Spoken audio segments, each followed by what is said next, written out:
Hello friends, this is Sukesh Shanbhag. Chapter 1 Arjuna Vishada Yoga.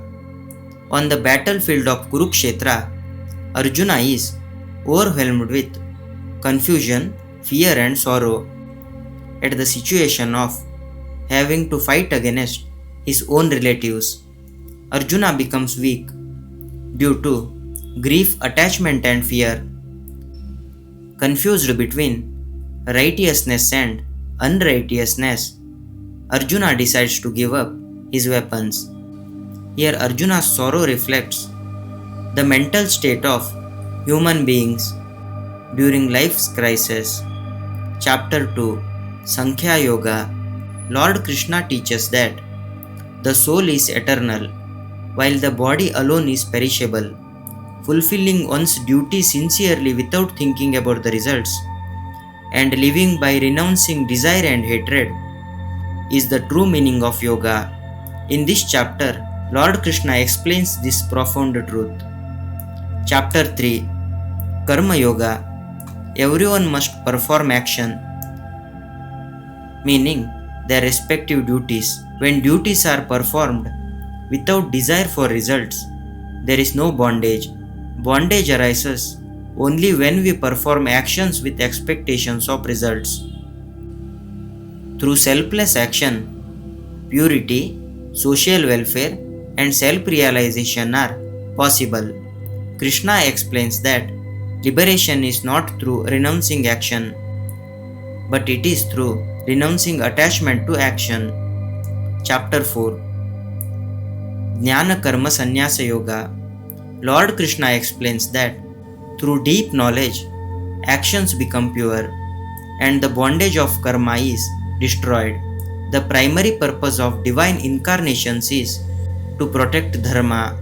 Krishna declares that he incarnates in every age to protect righteousness. Chapter 5 Karma Sannyasa Yoga. In this chapter, Krishna says that both action and renunciation are equal, but performing selfless action is superior.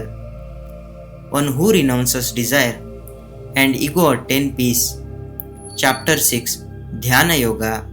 One must control the mind and attain self-realization through meditation. Through discipline and practice, even the restless mind can be controlled. Lord Krishna explains that self-control leads to peace. Chapter 7 Jnana Vijnana Yoga. In this chapter, Krishna explains that God Himself is omnipotent and the source of all creation. True devotion is very rare. Only through pure devotion, one can understand the true nature of God. Chapter 8 Akshara Brahma Yoga. Thoughts at the time of death determine one's future path. Remembrance of God leads to liberation. Krishna says that one who gives up the body while remembering the God attains freedom. Chapter 9 Raja Vidya Raja Guhya Yoga. Devotion is open to everyone, and devotion itself is the supreme knowledge. Krishna explains that God can be attained even through simple devotion. Chapter 10 Vibhuti Yoga. In this chapter, Krishna describes his divine manifestations. God's glory exists throughout all worlds. Everything that is excellent is a part of God. Krishna says that His presence is everywhere. Chapter 11 Vishwarupa Darshana Yoga. Krishna shows Arjuna his universal form and reveals his divine greatness. Through this vision, it becomes clear that the entire creation exists within him.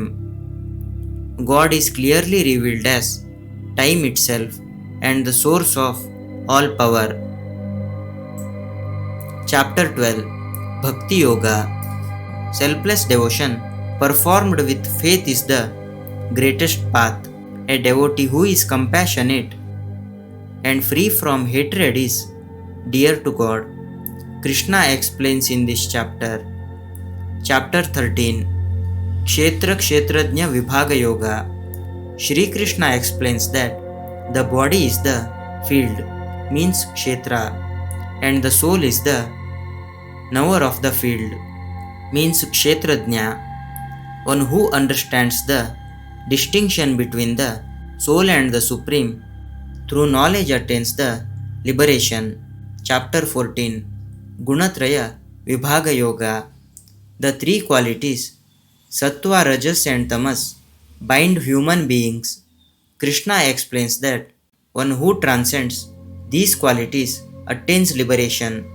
Chapter 15, Purushottama Yoga. God is the Supreme Purusha. Surrendering to Him leads to liberation. One who understands the Supreme Purusha attains the highest state. Shri Krishna compares worldly existence to deeply rooted Ashwatha tree. Chapter 16, Daivasura Sampad Vibhaga Yoga. Divine qualities leads to liberation, while demonic qualities leads to bondage. Shri Krishna explains that living according to the scriptures is the most beneficial way of life. Chapter 17, Shraddhatraya Vibhaga Yoga.